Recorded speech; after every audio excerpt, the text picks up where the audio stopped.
Assalamualaikum warahmatullahi wabarakatuh. Perkenalkan, nama saya Alda Basir dengan NIM 1941440100002. Saya mahasiswa dari Poltekkes Kemenkes Ternate dengan jurusan D3 Keperawatan. Di sini saya akan menjelaskan tentang prosedur pemeriksaan pasien pada anak dengan gangguan kebutuhan oksigenasi. Pemeriksaan EKG. Definisi teknik pemeriksaan elektrokardiografi atau EKG harus diperhatikan untuk memastikan hasil pemeriksaan yang akurat. Selanjutnya, persiapan pasien. Persiapan pasien untuk EKG mencakup informasi konsen pasien, cek identitas, serta persiapan pemasangan elektroda.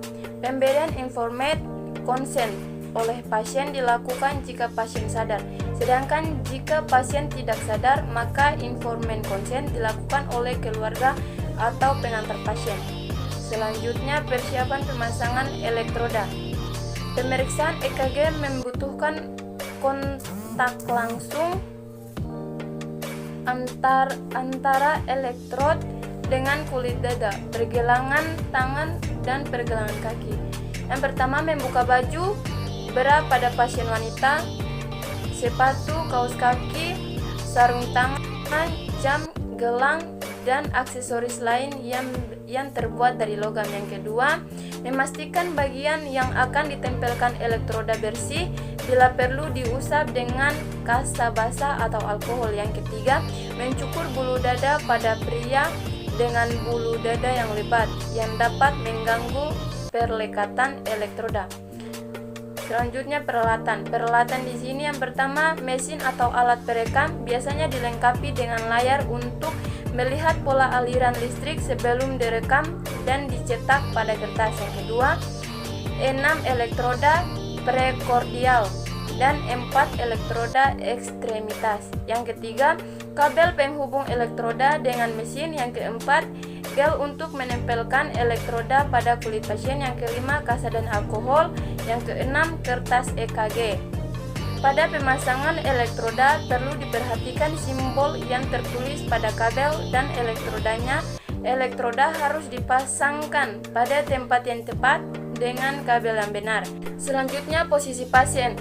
Pasien tidur dengan posisi supine atau jika pasien merasa tidak nyaman, maka pemeriksaan dapat dilakukan dengan posisi Fowler. Pasien yang diperiksa dengan posisi selain supine harus dicatat dengan pelaporan EKG. Prosedural pemasangan elektroda di ekstremitas. Pemasangan elektroda pertama adalah elektrode di ekstremitas. Prinsip pemasangan adalah elektroda dipasangkan di distal dari bahu dan pinggang, sehingga tidak harus tepat pada pergelangan tangan dan pergelangan kaki. Pemasangan elektroda prekordial.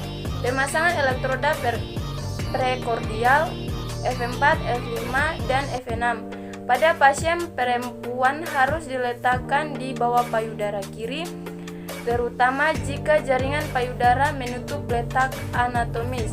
Seharusnya, berdasarkan studi, meletakkan elektroda di atas jaringan payudara dapat mengganggu tangkapan sinyal listrik pada pemeriksaan EKG, walaupun hal ini masih kontroversi. Selanjutnya, pada perekaman. Pada saat perekaman, pasien harus dalam keadaan tenang dan tidak bergerak. Pasien-pasien tertentu tidak dapat tenang.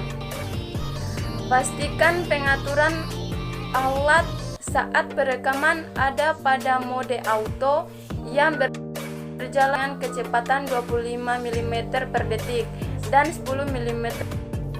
Bila kompleks QRS pada EKG terlihat terlalu tinggi, maka dilakukan pengaturan voltase ulang. Bila ditemukan pada hasil perekaman kondisi irama irreguler, maka tambahkan perekaman LED 2 minimal selama 10 detik. Tujuan penambahan ini adalah untuk dapat menghitung frekuensi denyut jantung.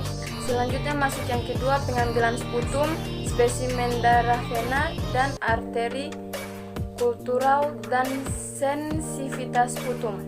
Sputum sering digunakan untuk membedakan diagnosa bakteri, fungal, atau jarum, dan non-bakteri pada traktus respiratorius bawah nilai normal, ada atau tidaknya flora normal respiratori.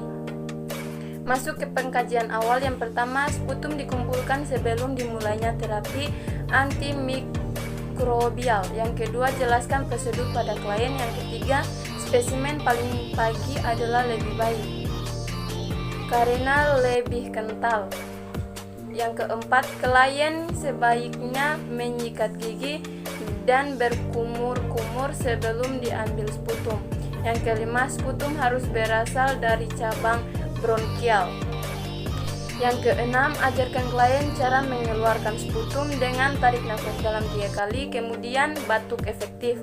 Yang ketujuh, sampel yang diambil diletakkan dalam wadah steril. Yang kedelapan, anjurkan klien memberi tanda jika spesimen telah siap. 9. Jika diduga terdengar TB, diperlakukan banyak spesimen. Masuk ke prosedur. Yang pertama, gunakan sarung tangan selama prosedur dan saat membawa spesimen. Yang kedua, klien dianjurkan mengambil nafas dalam dan kemudian batuk dalam atau efektif untuk mendapatkan spesimen. Minimal 1 sendok sputum diperlukan. Yang ketiga, cara lain untuk mengambil sputum melalui seksion endotrakeal, aspirasi trakeal, fisioterapi bronkoskopi, dan gastrik reflex. Yang keempat, selanjutnya sputum sebagai sampel dikirim ke lab. Lab menentukan kecocokan spesimen dan kultur dengan memberikan zat pewarna garam atau gram stain dan mengevaluasinya secara mikroskopik. Pada sputum yang terkontaminasi dengan sekret dari saluran nafas atau akan ditemukan banyak sel-sel epitel. Yang kelima, informasi awal tentang keberadaan mikroorganik primer dicatat selama melakukan pemeriksaan mikroskopi. Yang keenam, sampel sputum kemudian diinokulasi atau disuntik pada media kultur yang tepat, kemudian diinkubasi. Yang ketujuh, laporan akhir dan kelemahan dari pemeriksaan terhadap agen bakterial menentukan 48-72 jam.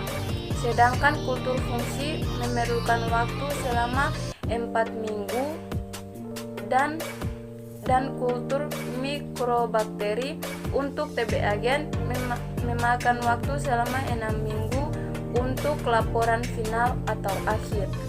Selanjutnya, pengambilan spesimen darah vena dan arteri.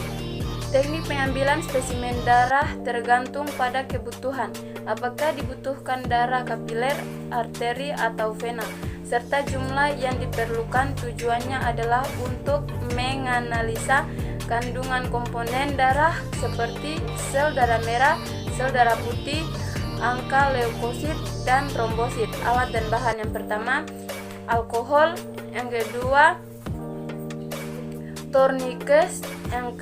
Yang ketiga, kasta steril. Yang keempat, spons steril sesuai ukuran yang diinginkan. Yang kelima,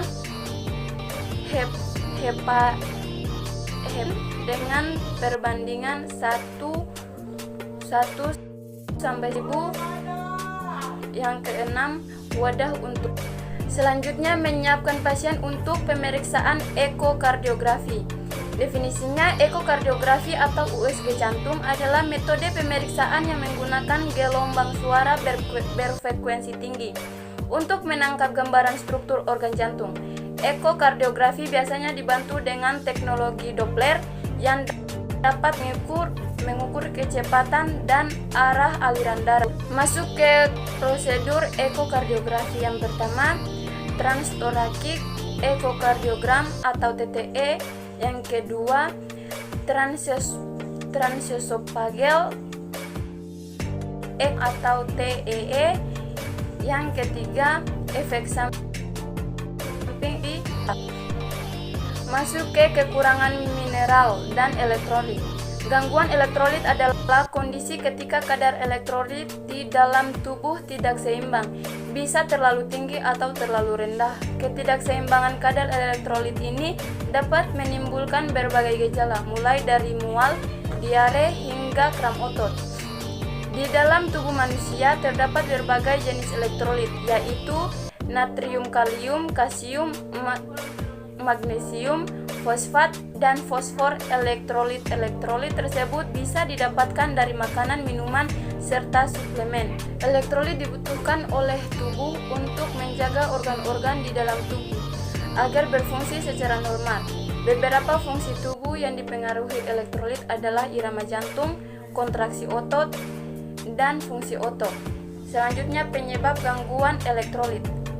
Gangguan elektrolit umumnya terjadi akibat hilangnya cairan tubuh secara berlebihan, seperti memiliki luka bakar luas, berkeringat berlebihan, diare, maupun muntah secara terus-menerus. Efek samping beberapa obat juga dapat menyebabkan terjadinya gangguan elektrolit.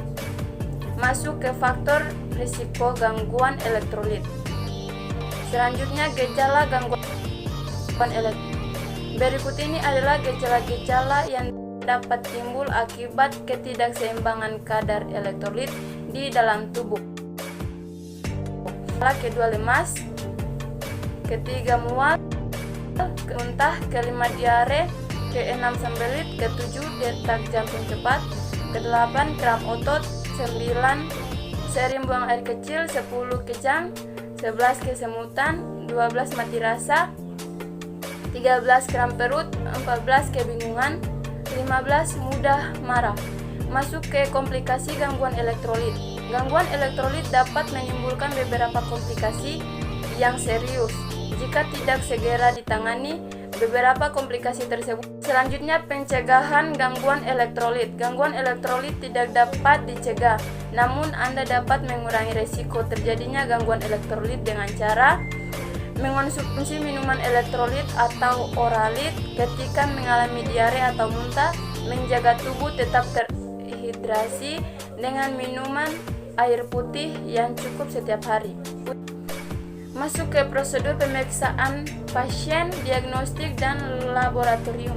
Pemeriksaan penunjang merupakan bagian dari pemeriksaan medis yang dilakukan oleh dokter untuk mendiagnosis penyakit tertentu. Pemeriksaan ini umumnya dilakukan setelah pemeriksaan fisik dan penelusuran riwayat keluhan atau riwayat penyakit pada pasien. Pemeriksaan penunjang atau pemeriksaan diagnostik adalah pemeriksaan yang dilakukan dokter untuk menentukan diagnosis penyakit pada pasien serta tingkat keparahannya. Masuk ke persiapan sebelum melakukan tes urin. Lanjut, prosedur tes urin. Persiapan alat. Yang pertama, lanset darah atau jarum khusus. Yang kedua, kapas alkohol. Ketiga, kapas kering. Keempat, alat pengukur HB atau kaca objek. Botol pemeriksaan tergantung macam pemeriksaan. Bengkok. Keenam, handscoon. Ketujuh, perlak dan pengalas. Prosedur kerja: mendekatkan alat, memberitahu klien dan menyampaikan tujuan serta langkah prosedur, memasang perlak dan pengalas, memakai handscoon, mempersiapkan bagian yang akan ditusuk tergantung jenis pemeriksaan, kulit dihapus dengan kapas alkohol, bekas tusukan ditekan dengan kapas alkohol, merapikan alat, melepaskan handscoon, volume darah yang diambil 10-20 mili dewasa, 1-5 mili anak-anak, 1-3 mili bayi. Prosedur selanjutnya masuk ke prosedur pemeriksaan pasien dengan gangguan pemenun nutrisi. 1. Pemeriksaan kondisi saluran pencernaan. 2. Kesulitan menelan dan bising usus.